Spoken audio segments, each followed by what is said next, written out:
São amigos da Denise de muitos anos e nós temos nessa manhã o prazer em recebê-los. Eu convido a igreja a celebrar o Senhor Jesus pela vida desse casal, da pastora Edna e do pastor Otaviano. Se você quiser, celebre o Senhor pela vida deles. Amém. Pastora Edna, vem cá. Pastor Otaviano, muito obrigado. Eu vou pedir para a pastora Edna apresentar, né? Tem alguns amigos que estão acompanhando ela nesta manhã. E assim, logo na sequência, ela já vai liberar sobre nós aquilo que Deus já colocou no coração da sua serva. Eles são do Rio de Janeiro, de Macaé, mas se sempre foram de São Paulo, né? Ah, tá. Vem para cá. Seja bem-vinda, viu? Deus te abençoe. Apresente-se o pessoal. Cumprimento a todos com a paz do Senhor Jesus, amém? Bom dia com amor maior, que alegria poder estar aqui nesta manhã. E eu já estou sentindo algo tão gostoso, sabe assim, aquela fonte fresca, desce aquela aguinha assim gostosa, bonita de se ver, sabe assim, aquele barulhinho bom para o ouvido, né, para a alma. Bem isso, é o Espírito Santo de Deus sendo derramado nas nossas vidas, nos nossos corações, amém? Eu quero já, gente, assim, um dia eu conto para vocês a história, minha história com o meu bem, né? Como nós nos conhecemos, e tem tudo a ver com São Paulo, enfim. E Deus nos apresentou pessoas, porque quando Deus quer abençoar a gente, Ele não dá coisas, Ele apresenta pessoas especiais. E pastor Jesaías, que aqui está, minha querida pastora Nedilma, esse casal, meu Deus, são nossos padrinhos, né, de casamento, né? E fazia um tempo que nós não nos víamos somente pelas redes sociais. E hoje Deus nos presenteia, né, meu amor, com eles aqui, nos abrilhantando esta manhã e nos dando essa honra, essa alegria, esse abraço. Muito obrigada, amamos vocês, tá? Eu falei com a minha amiga, pastora Denise, gente, eu esqueci, aliás, eu trouxe o lenço, mas deixei lá na casa, mas enfim. Eu quero louvar a Deus pela vida, obrigada, queridos, pela vida do meu amado pastor Otaviano Rodrigues. Quando ele está pregando, eu estou orando por ele ali, né, intercedendo. Aí quando eu estou pregando, ele intercede. É assim que a gente faz essa troca boa, né? Glória a Deus. E eu louvo a Deus pela tua vida, meu amor. Como é bom podermos estar juntos fazendo a obra do Senhor, né? E aí, enfim, estou vendo aqui, né, tem mais alguns queridos que estão vindo, enfim. Mas aí, durante o período da palavra, a gente fala sobre eles, né? Assim que chegarem. Amém? Ok? Tudo bem? Posso dar continuidade? Amém. Eu quero aqui louvar a Deus, claro, por essa oportunidade imensa que Ele me concede, né? Nesta manhã, rica manhã, de estar aqui para transbordar. Eu costumo dizer, e vocês vão sempre lembrar disso, porque é assim mesmo. Todo mundo aqui conhece um cano PVC. Amém ou amém? Pois é. Eu me sinto, pastora, exatamente como esse cano PVC. Eu explico. Quando você olha dentro, vazio. Mas quando você encaixa esse cano na fonte transbordante, aí transborda. Eu estou aqui totalmente na dependência do Senhor. E eu vim aqui rasgar a minha alma nesta manhã e pedindo ao Senhor que me use como Ele deseja. Eu creio que tem aqui corações cativos à palavra do Senhor para serem transformados, a começar por mim. Amém ou amém? E eu quero também nesse momento agradecer a Deus pela vida deste casal, né? Pastor Lamonier, pastora Denise, meu Deus, que alegria, que privilégio, que bênção. Nós estamos sendo acarinhados, cuidados, sabe assim, a recepção, muito carinho e amor. Aí quando a gente chegou aqui na igreja, né, meu amor, diz que os liderados parecem com os líderes. Tudo a ver, né? Só carinho e amor tenho recebido aqui. Agradeço a Deus pela vida de todos vocês, tá? Glória a Deus por isso. Nesse momento, nós vamos para a palavra. Eu estou com meu coração aqui transbordando, desejando mesmo entregar essa palavra poderosa. Hoje também é o lançamento do livro, Curando Feridas da Alma, né? É um presente do céu, gente. Eu vou dizer para vocês, eu sabia que ia ser bom, mas tem sido impactante o que Deus tem feito. Glória a Deus por isso. E aproveitando aqui também, que também tem os pastores da ADAI, né? Que eram da ADAI, estão aqui. Pastor, está aqui? Ah, tá, que acabou de falar, está aí em algum lugar. Eu quero dizer que o pastor Paulo Silas, né? Que acredito que ele conheceu bem, ele que fez o nosso casamento, né? E eu quero aqui honrar essa família, né? Que vocês também tanto honram, né? Louvado seja Deus por tudo que Deus fez e continua fazendo, tá? E louvar a Deus pela vida do pastor Marcelo, né? Esposa e toda a sua família, que hoje estão aqui fazendo essa obra linda, junto com os meus amigos. É isso mesmo. Vamos para a palavra? Amém? Vamos lá? Gênesis. Abra sua Bíblia. Em Gênesis. Eu falo que eu caminho com a minha espada fumegante, mas para não precisar usar óculos, eu vou para meu tablet. Vamos lá. Glória a Deus. Gênesis.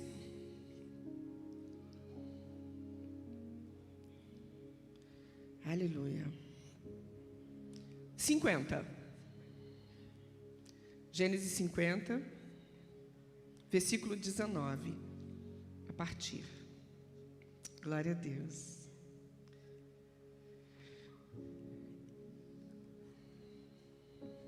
Aleluia. Ok? Diz assim: E José lhes disse: Não temais, porventura estou eu em lugar de Deus? Vós bem intentastes mal contra mim, porém Deus intentou para bem, para fazer como se vê neste dia, para conservar muita gente com vida. Agora, pois, não temais, eu vos sustentarei a vós e a vossos filhos. Assim os consolou e falou segundo o coração deles. Muito bem, vocês já vão entender porque eu li essa palavra poderosa.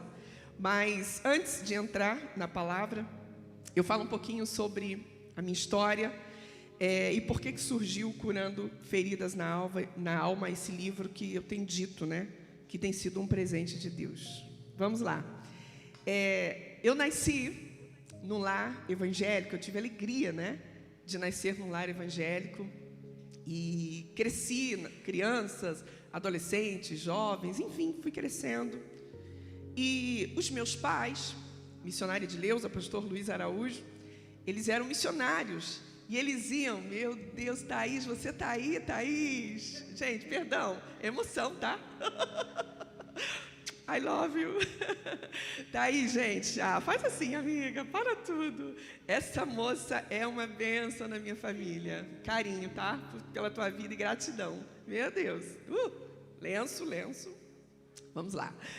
Então, meus pais, missionários, naquela época, eles havia lugares, não tinha internet, enfim, tinha lugares que eles iam e o evangelho não tinha chegado ainda. Então eles iam, colocavam um palanque, né, tudo com permissão da prefeitura, tudo direitinho, colocavam um palanque numa praça principal e ali no palanque estava ali uma faixa de pano, né, escrito Jesus salva, cura, liberta e leva para o céu, um evangelho simples.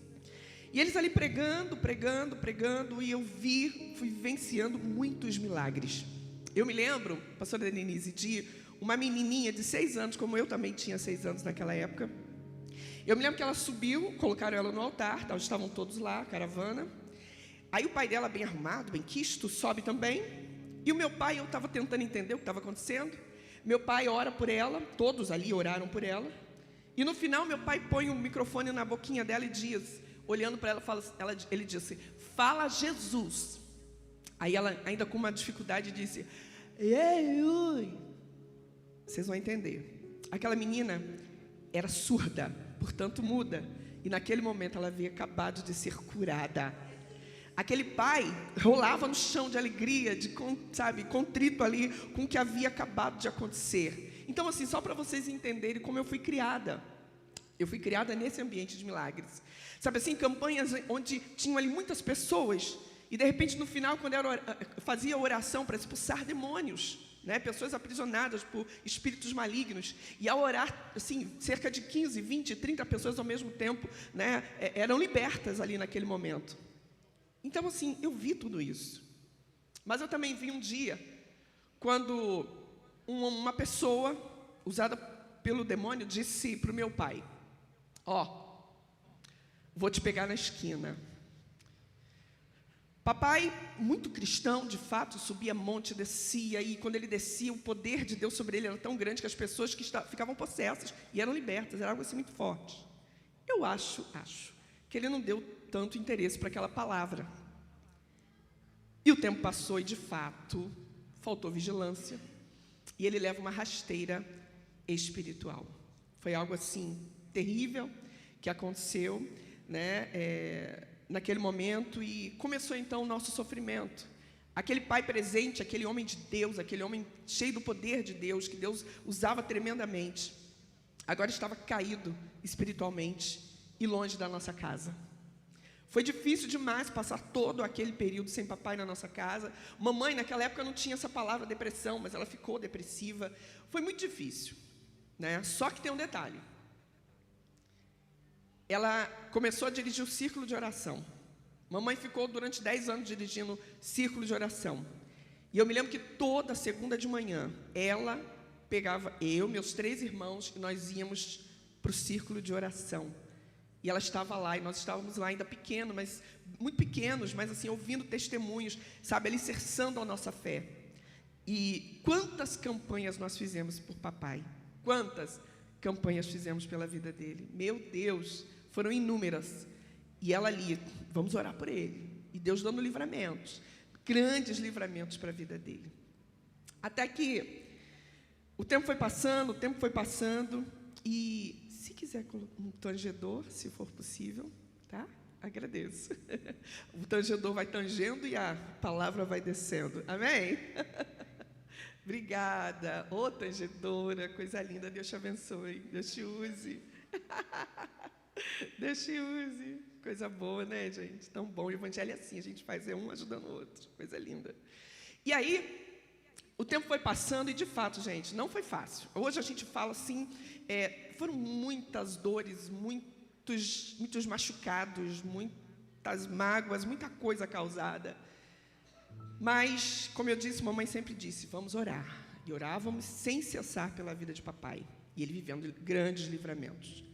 Até que, na Conde de Sarzedas, onde tínhamos a gravadora Multiplay CD, onde conheci minha amiga, né, meus amigos, nós tínhamos uma gravadora, e entra um dia pastor Júlio Ribeiro, da Tenda, nosso amigo querido ali dos Gideões, e ele entra, chama a mamãe, nós estávamos ali, e ele ora por nós, e a gente num auge de um sofrimento, e dias atrás, olha como é que Deus conhece a gente, dias atrás mamãe tinha dito para mim, para meus irmãos, falou, olha, se seu pai tentar voltar de novo, porque era tantas indas e vindas, se ele tentar voltar de novo, eu não vou receber, não. Ela desistiu. Porque ela disse, é tanta dor que ele causa quando ele volta, que a gente nunca sabe se ele vai ficar. E quando ele vai, é tudo tão doído. Ela disse, eu não vou mais receber. Ela falou chorosa, entendemos a dor, a gente entendeu tudo. Mas Deus que tudo vê e tudo conhece. Aleluia! Usou o pastor Júlio Ribeiro naquela manhã, naquele dia, e disse para a gente, para a mamãe, falou, eu amo aquele papai. Ele está caído no chão, mas pelo amor que eu tenho à vida dele, aleluia, com as minhas mãos eu vou levantar, recebe. E nós começamos a chorar, eu e mamãe, eu lembrei o que ela havia falado há pouco tempo, e muito bem, ele disse, recebe. Muito bem. Nós havíamos acabado de casar, né? Passaram então alguns dias. Papai toca na campainha, sobe, vai lá em casa, no nosso apartamento, mamãe morando em Guarujá, a gente morando na aclimação. Aí ele sobe, senta, quebradinho. E aí ele começou a dizer, olha, eu fiz muita besteira. Mas se vocês puderem me dar uma chance, uma oportunidade, se puderem me dar. Aí liguei para a mamãe, né? Mamãe lá em Guarujá. Mamãe, papai está aqui. Pode trazer. Fomos então naquela tarde de sábado. Eu e meu bem pegamos, colocamos ele no carro e Guarujá. Final do dia chegamos ali. Ele chama minha mãe, meus 3 irmãos, colocou a gente no quarto. Nunca vou esquecer aquele final de tarde. Nunca. Colocou a gente naquele quarto. E aí, como ele tinha essas idas e vindas, a gente achava até que ele não percebia a gente. A gente achava que ele não percebia. Mas ele percebia. Ele vira para minha irmã Edith e começa a falar das qualidades dela e dizer o quanto ele foi ausente, e pede perdão e abraça e chora e vai para o meu irmão Ezequiel e fala também dele, das qualidades, o quanto ele poderia estar à frente, né, se ele estivesse presente, o quanto ele poderia estar produzindo se ele estivesse presente. E ele então abraça e pede perdão e vai para minha irmã Adna e fala para ela também coisas lindas, curadoras. E quando ele chega em mim, aí foi forte demais, porque ele sabe que quando ele saiu, assim, ontem a gente estava conversando, Deus me deu uma missão, né? Minha família é a minha grande missão. E eu assumi a minha família, e numa alegria, gente. Quando a missão, toda missão tem um peso, todo propósito tem um processo. Mas quando é Deus que está entregando, Ele te dá o alívio, porque Ele me deu alívio. E eu me lembro que antes, né, com meus CDs, vendi muito CD, muito. E durante aquele período não faltou nada para minha família. Deus sustentou a gente. Então Ele sabia bem que o quanto eu tinha segurado aquela rebordosa, eu e minha família. E Ele me pede perdão, e me abraça, e nós já estávamos ali sendo curados pelas palavras dEle. E quando chega para a mamãe, fala: ô minha esposa, mulher da minha mocidade, eu nunca deveria ter feito isso com você. Jamais. Me perdoa. E nós, claro, já estávamos todos abraçados, chorando muito. E naquele final do dia, sabe, a unção do Senhor descendo, a comunhão do Senhor descendo ali, um perdão real, verdadeiro, curador, descendo ali sobre a nossa alma e lavando. Entende isso? Aí, papai, depois desse dia, fica com a gente ainda 17 anos depois desse dia.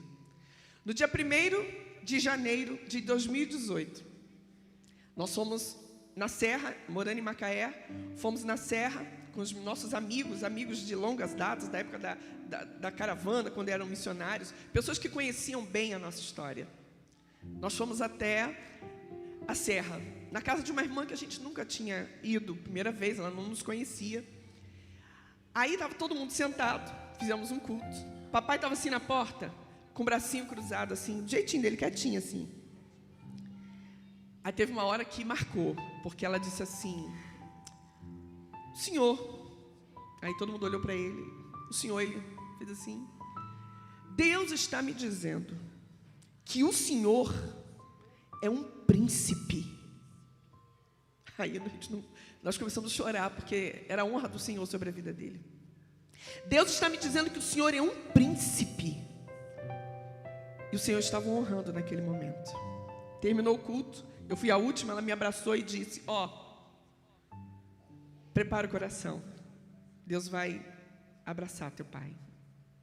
E eu entendi, e fomos para casa. Era o dia 1º, no dia 19, papai passando mal naquela semana. Eu nunca tinha visto, gente, papai com febre. Porque depois que começou a falhar o músculo da voz dele, ele teve dificuldade de falar, que meu pai era um evangelista nato. Ele então coloca um radinho pendurado no seu corpinho e vai pelas cidades, para a serra, todos os cantos, ele vai levando o evangelho através daquele som. E olha, quantos testemunhos eu ouvi de pessoas que foram impactadas através do som que saía daquele radinho. E ele saía todos os dias, faça chuva, faça sol, incansavelmente ele saía. Mas aquela semana ele ficou mal, não estava bem, não é? Nós levamos ele para o médico, estávamos em fase de exames, mas no dia 19 ele deu uma decaída. Aí eu fui para a rádio, onde eu tenho programa Amor Maior, fui. Quando eu volto, só que aí me deu, sabe quando é Deus? Falei, me deu uma vontade lá em casa, meu pai morava, eram vizinhos. Voltamos, cheguei lá, estava ele assim caidinho. Aí eu vi o estado do meu pai, e ele querendo sair, evangelizar, mas sem forças. Eu me lembro que eu passei a mão na cabecinha dele e disse assim: Deus, cura o meu paizinho, Deus. Cura o meu paizinho, Deus. Cura, Deus, o meu paizinho. Sabe? E derramei assim muita compaixão naquele momento sobre a vida dele. E fui para a rádio. Antes de chegar, mamãe manda a notícia de que Deus havia recolhido o papai. Isso no dia 19.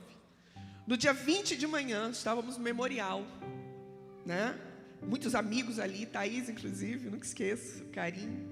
Estávamos todos ali, minha família aqui, e os amigos dele aqui, nossos amigos, papai aqui deitadinho, só o corpinho.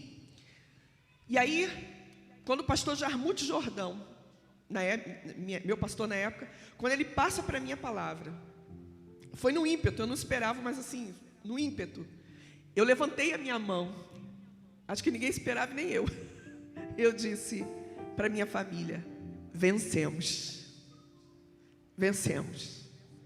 Porque por muitas vezes o inferno tentou levar esta alma, mas aqui está só a caixinha, porque ele já está guardado nos braços do Pai. Aleluia! Valeu a pena ter amado mais e perdoado sempre. Valeu a pena. Valeu a pena. Queridos, desde que eu entendi que a Bíblia diz: crê no Senhor Jesus e será salvo tu e a tua casa, você leva hoje essa palavra. Só precisava você na tua família, diante de Deus, para que agora aqueles que ainda não estão possam vir para os caminhos do Senhor. Você crê nisso? Olha o peso dessa palavra: crê no Senhor Jesus e será salvo tu e a tua casa. Ontem nós nos reunimos com vários parentes que pela primeira vez conheci ontem, e nós no final demos as mãos e oramos, e nós declaramos isso: nosso sangue, a nossa família pertence ao céu. Há uma promessa: nossa família pertence ao céu e ninguém vai se perder enquanto a vida é esperança. Até aqueles que parece que não vêm de jeito nenhum. Aí a gente vai para o livro de Ezequiel e sabe o que diz? Deus transforma em carne coração de pedra. Ele quebranta, Ele traz. Aleluia! A nossa família, diga isso, vamos declarar isso nessa manhã. A minha família pertence ao céu. Vamos lá? A minha família pertence ao céu. Aleluia! Glória a Deus! Aleluia! Glória a Deus! Aleluia! Esse é o maior milagre. A salvação é o maior milagre, queridos. É o maior milagre. É o maior milagre. E aí, por que do livro Curando as Feridas da Alma? Bem, primeiro que eu conto aqui, claro, essa história que eu acabei de contar, eu conto aqui nesse livro. Mas também eu fui além. É muito lindo o que o Espírito Santo de Deus faz, né? Eu fui além. Porque eu cresci num lar evangélico, como eu disse. E eu fui entendendo, fui vendo, sempre fui muito observadora, algumas pessoas que mesmo no nosso ambiente cristão, que já haviam aceitado Jesus, mas continuavam infrutíferas, caóticas. Tem um dito que diz que quem está ferido, fere. Quem está magoado, magoa. Até conhecer o poder da palavra. Até conhecer o poder da palavra, né, gente? De fato e de verdade. E eu via ali as amigas da minha mãe, eu observava, não quero ser assim, não quero ser amarga assim. Não é isso que eu creio. Eu não quero ser assim. Isso me incomodava. Eu falei, eu tenho que fazer alguma coisa. Eu preciso fazer alguma coisa nesse sentido. E o Espírito Santo de Deus, ele vai colocando a gente em situações e vai te levando pro propósito, para o desígnio dele na tua vida, né? E aí eu fui para a palavra entender. E aí eu vi que o apóstolo Paulo, ele compreendeu bem isso. Toda batalha espiritual começa na mente. Toda batalha espiritual começa na mente. Aí ele vai lá, só para entender, ele vai aqui para a segunda carta aos Coríntios 5. Primeiro eu vou ler o 10. E é muito lindo entender o 10, versículo 4. Olha o que ele diz: porque as armas da nossa milícia não são carnais, mas sim poderosas em Deus, para a destruição das fortalezas. Aí fortaleza. E ele fala do sofisma, ele fala da altivez, ele fala da soberba. E o Espírito Santo de Deus continuou conversando comigo. Porque fortalezas, pelo menos aqui no livro eu tenho umas 30 que eu cito aqui. O medo. Você sabia que o espírito do medo anula a fé? É uma fortaleza. E fortalezas parecem ser intransponíveis, não é? Afinal de contas é uma fortaleza. Parece ser intransponível, até chegar ao poder da palavra e destruir. Aleluia! E aí Deus foi me dando o medo, a rejeição. Aí eu falo, quando eu prego sobre a rejeição, eu falo de Davi.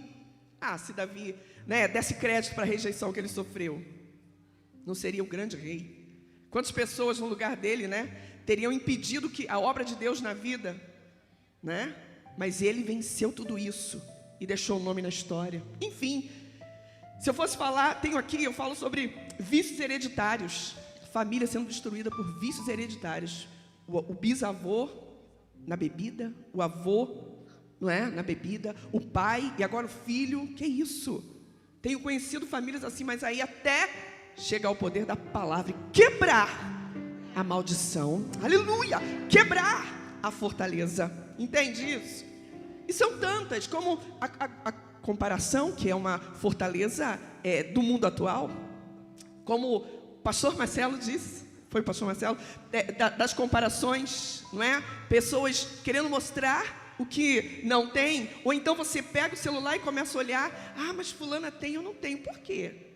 Olha só a família dele, olha só o que ele tem, por que eu não tenho? Aí entra a amargura, e o diabo trabalha nisso aí, olha aí, você está entendendo? Outro dia eu pregando na igreja do pastor Mansur, ele disse, até ministérios, líderes fazendo comparações, porque ele tem assim, porque eu não tenho, calma. É o desígnio do Senhor, aceita e faça o teu melhor. E se Deus quiser, Ele vai dar o crescimento. Amém ou amém? É assim. E aí foi me dando, são 30, aqui no livro praticamente 30 fortalezas que eu cito. Muitas importantes, interessantes, necessárias de serem tratadas pela palavra. No final, tem o passo a passo, que pela palavra você vai seguindo e é liberto em nome de Jesus, entende isso? E aí, claro, tem a palavra, a fortaleza da mágoa. Quantas pessoas destruídas pela essa fortaleza? Quantas pessoas deixando de viver as bênçãos do Senhor por causa da fortaleza da mágoa? Quantas pessoas? Domingo, eu preguei, lancei o livro na Igreja Assembleia de Deus, Fonte de Águas Vivas. E aí no final uma moça falou para mim assim, ela meio assim, estava meio aérea, acho que ruminando a palavra, Ela disse, então sou eu que vou ter que perdoar, Foi ela que me feriu, e ela é da igreja. Sou eu, Falei, minha amiga, é você. Sabe por quê? Deus está aqui, Quando você perdoa, você dá legalidade para que Ele trabalhe em quem te oprimiu e trabalhe também em você. É forte? E aí, o Espírito Santo de Deus, Ele foi me dando as fortalezas e o poder da palavra contra essas fortalezas. E toda vez que eu lanço pela primeira vez, eu falo sobre a minha história e sobre o poder do perdão. E eu agora resumo, para finalizar, sobre essa história que eu li aqui para vocês, em Gênesis 50, do 19 ao 21.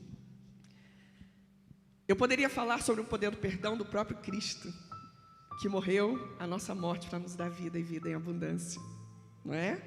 Poderia falar de Davi, eu amo o Salmo 51, quando ele rasga a alma, e fala ali da dependência de Deus, perdão, eu dependo do Senhor, Mas, hoje eu quero falar sobre José. Eu amo, José, em dados momentos, ele tipifica para mim o próprio Cristo. O próprio Cristo. E é lindo entender, quando, trazendo aqui o cenário, o pano de fundo, a gente conhece bem a história, 17 anos ele tem, quando o pai, a Bíblia diz que ele está ali, já recebe a sua túnica,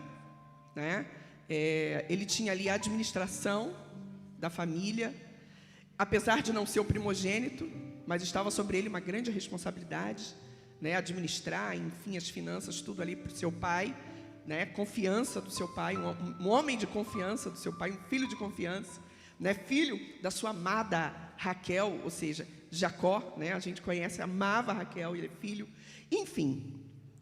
E aí, 17 anos ele tem. Quantos anos? Muito bem. E aí o tempo passa e chega então no momento em que o pai diz, eu vou ser bem breve mesmo, porque você já conhece a história até chegar aqui, em Gênesis 50. A gente conhece a história e é muito interessante entender todo o processo. Porque, como eu já disse, para a gente chegar no propósito, tem um processo. Muito bem. O pai manda ele buscar os irmãos, e ele vai, já não estão aqui, estão em outro lugar, ele vai até o local, encontra os irmãos, mas antes que eles ainda se aproximando, os irmãos estão intentando contra a vida dele.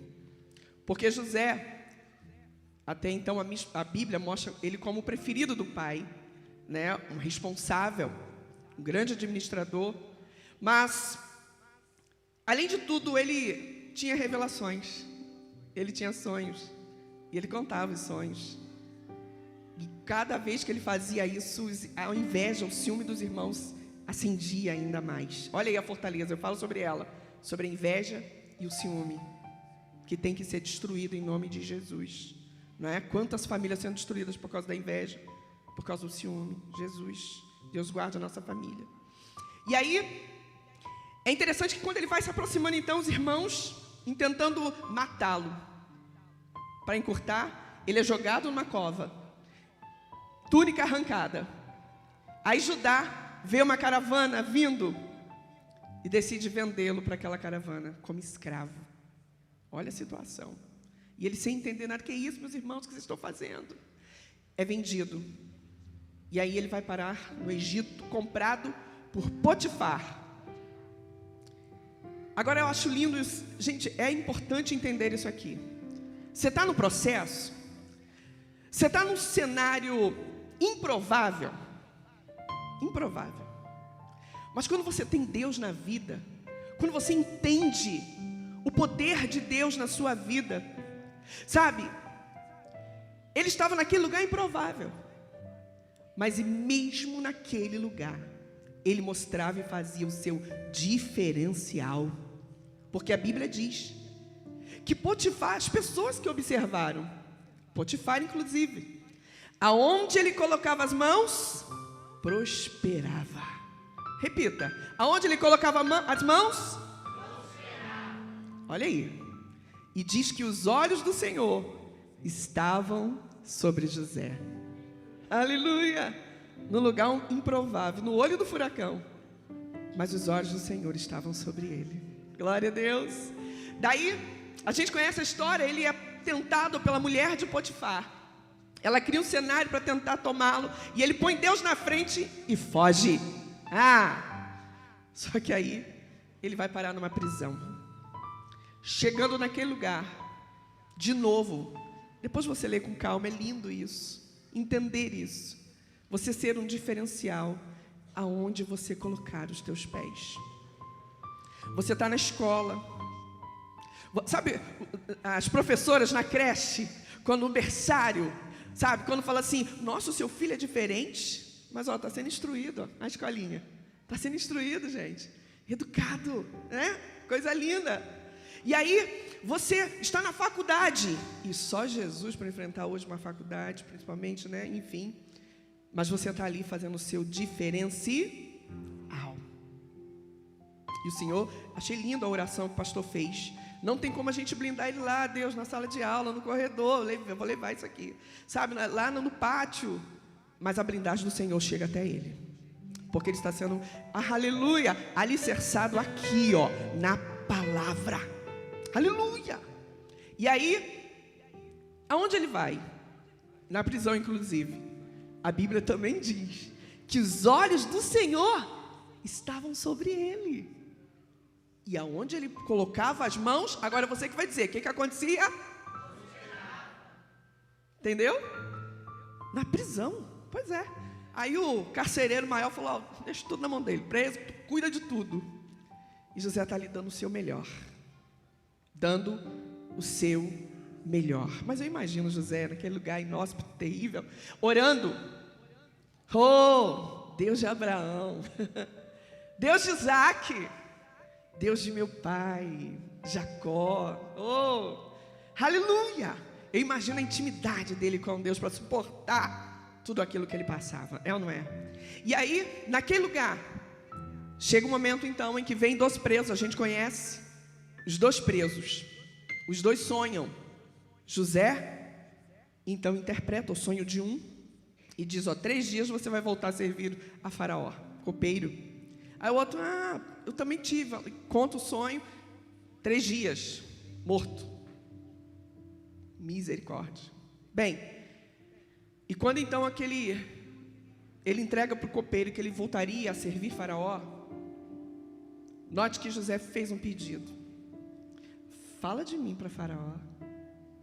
Eu estou aqui injustiçado. Fala de mim para Faraó. E conta a história dele. E a Bíblia diz que, de fato, o copeiro volta a servir Faraó. Mas demoram 2 anos. Quantos anos?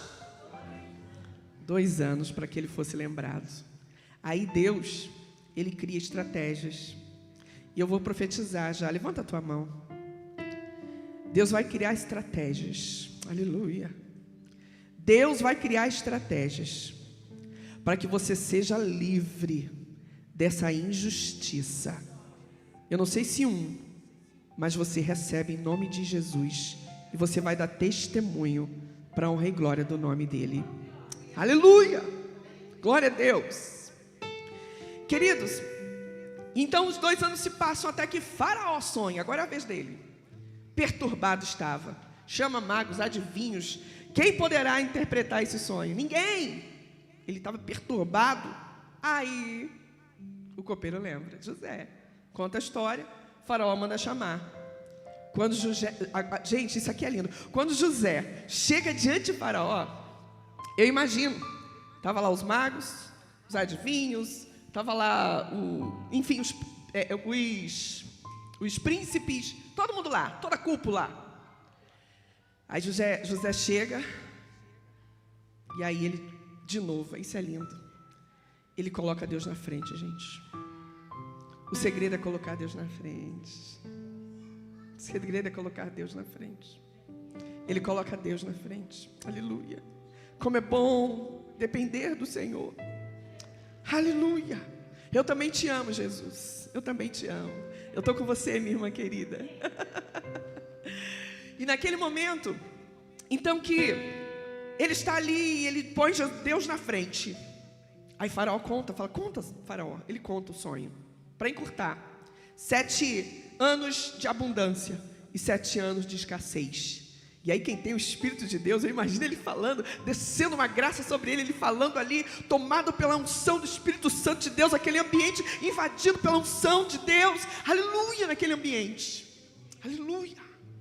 E aí ele diz então, ele conta, fala, 7 anos de abundância e 7 anos de escassez, e aí ele já dá o resultado, já dá a solução.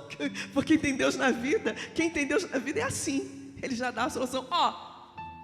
Prepara aí um homem, veja aí um homem, um administrador, que possa então durante os 7 anos guardar, para que quando vier a crise, quando vierem os 7 anos de escassez, tenha o Egito em abundância. Muito bem. Aí Faraó, gente, acho isso tão lindo. Eu imagino o Faraó olhando para um lado, olhando para o outro. Gente, isso é coisa de Deus. Faraó tomado pela unção que estava descendo sobre a vida de José ali.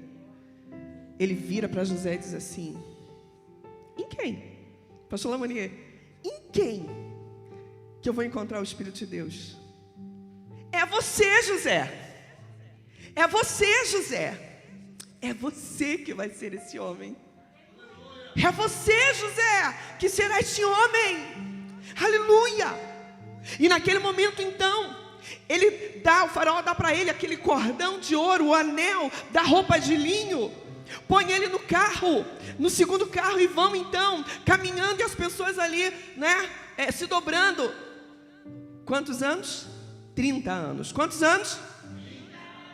30. Edna,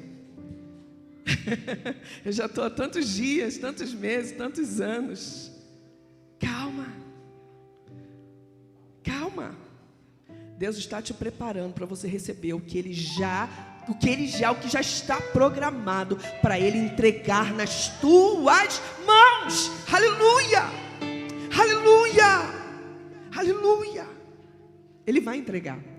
E mais, naquele momento então, que ele é honrado, no tempo da abundância, 7 7 anos. Ele casa, ele tem 2 filhos. Manassés, que significa: e Deus me fez esquecer. E Deus me fez esquecer. Tá doendo, não tá? Mas hoje eu olho para o meu passado, para aquilo que me machucou, e não dói. Procuro.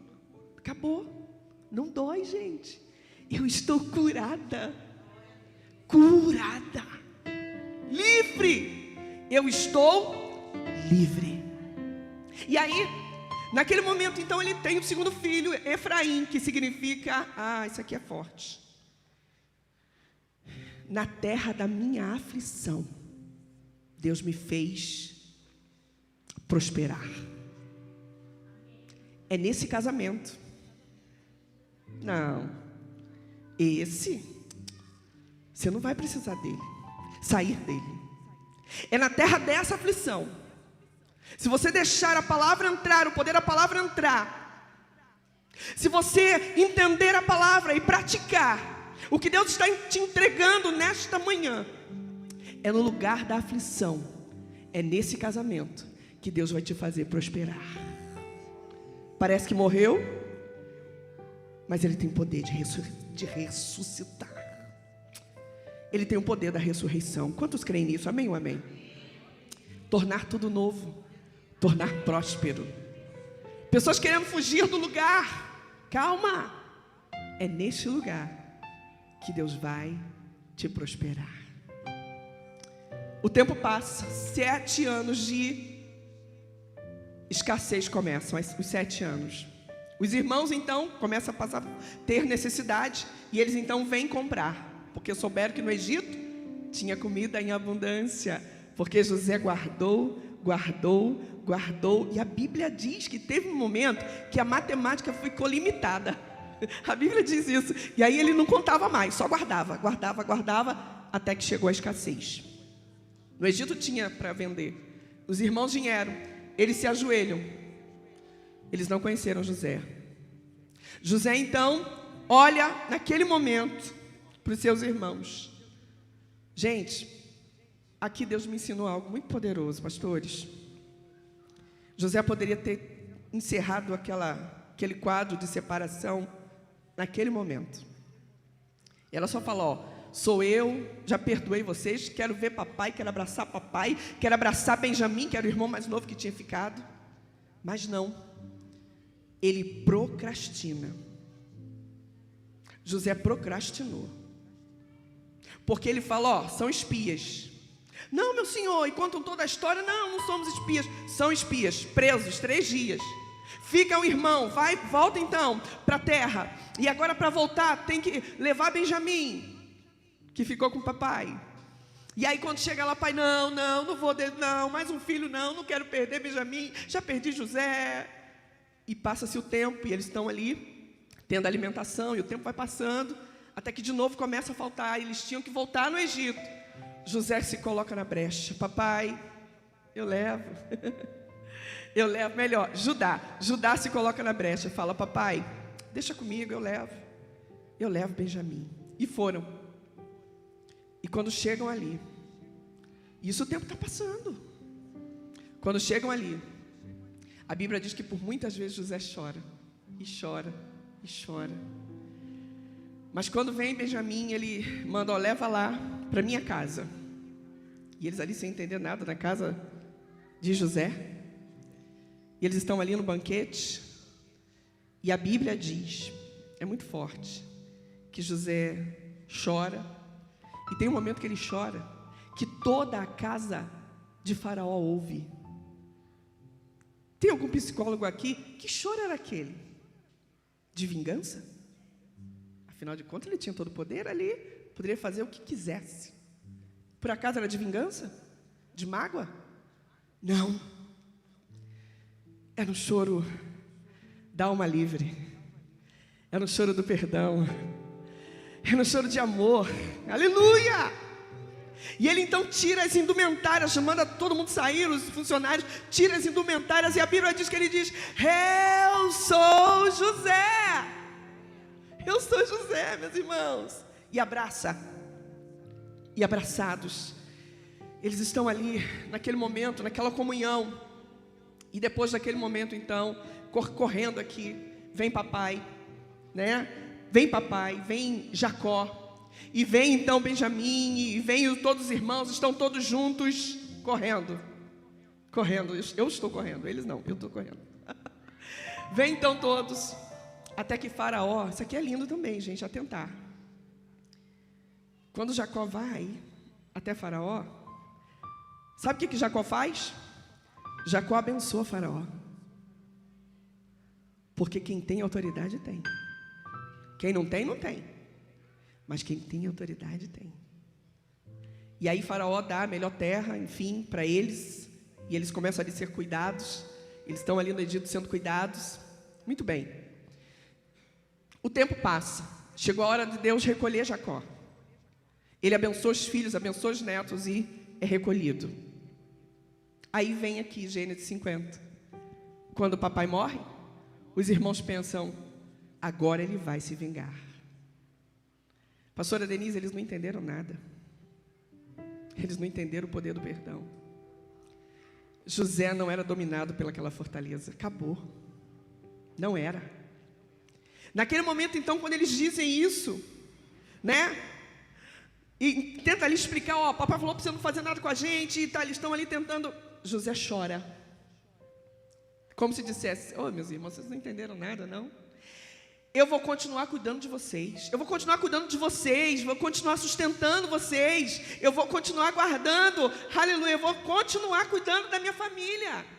E José os consolou e falou segundo o coração deles. Só que aí não tem tempo para ler, mas se você ler um pouco mais para frente, você vai entender. Esse José, dizendo assim, ó. Aleluia. Não foram vocês, meus irmãos, que fizeram nada disso comigo. Não foram vocês. Foi Deus. Ele me colocou como pai de Faraó. Ele me colocou como pai de Faraó. Para salvar o mundo daquela época, ou seja, da minha época. Ou seja, ele é tido como o salvador do mundo. José, na sua época, ele salvou o mundo ali, da sua época, seu entorno. E eu fico observando ele, sabe? Se tivesse sido diferente, se ele tivesse deixado a fortaleza dentro dele, ele teria perdido os seus descendentes. Ele teria perdido toda a sua geração e a geração de todos os outros no entorno. Mas um perdão foi capaz de mudar toda a história, toda a situação. E até hoje a gente entendeu o quanto foi poderoso o poder daquele perdão.